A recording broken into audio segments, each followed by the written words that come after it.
Bonjour et bienvenue sur Profession Culture. Les répétitions doivent parfois être payées au cachet. Nous allons voir ça. Et non, je suis caché. Je l'ai mal fait? Ah mince, j'aurais dû répéter. C'est l'instant pro du jour.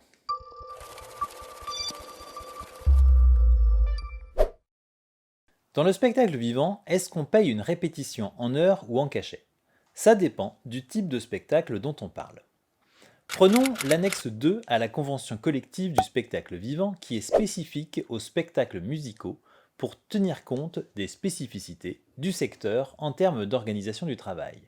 Il s'agit des spectacles de chansons, de variétés, de comédies musicales, mais aussi par exemple de one-man show. Et oui, c'est comme ça. La répétition y est définie comme une séance de travail pendant laquelle les artistes participent à la mise au point d'un spectacle en vue de sa représentation. Dès la première convocation à une répétition dans une journée, quelle que soit la durée de travail de cette journée, le versement d'une rémunération est garanti aux salariés. Il s'agit d'un cachet. Le cachet minimum est différent selon qu'il s'agisse d'un ou de deux services de répétition dans la même journée. Sinon, peu importe le nombre d'heures précisément travaillées. Que la répétition dure 2 heures ou plus, le salarié sera rémunéré par un cachet. Il faut bien sûr respecter les temps de travail maximum journaliers prévus par la Convention et la loi, mais ça, c'est une autre histoire. Rappelez-vous que le cachet est une rémunération forfaitaire. Le temps passé par un artiste aux répétitions et représentations ne prend pas en compte tout le travail effectué personnellement par l'artiste. Lecture et apprentissage de la partition par exemple, perfectionnement de sa prestation.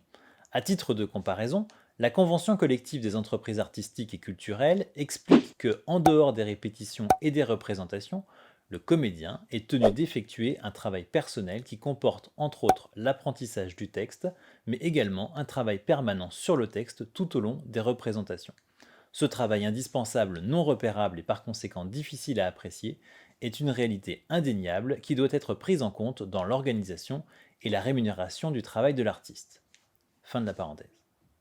Ite missa est, ça vaut aussi pour les musiciens. Un service de répétition entraîne un cachet d'environ 60 euros, deux services dans la même journée environ 90 euros. Ça évolue chaque année dans le cadre des négociations, c'est pour ça que je vous donne des chiffres en gros. Le salaire minimum est dégressif. Entre 3 et 5 journées de répétition, le cachet de base subira un abattement de 5%. Entre 6 et 10 journées de répétition, le cachet de base subira un abattement de 10%.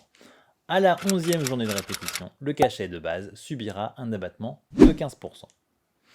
Je dis bien salaire minimum. Vous avez le droit de négocier le cachet au-dessus des planchers conventionnels. Les raccords aux balances en amont du spectacle ne sont pas une répétition et n'entraînent donc pas de rémunération à ce titre. À la condition qu'ils durent moins de 2 heures, ces temps seront intégrés au cachet de représentation.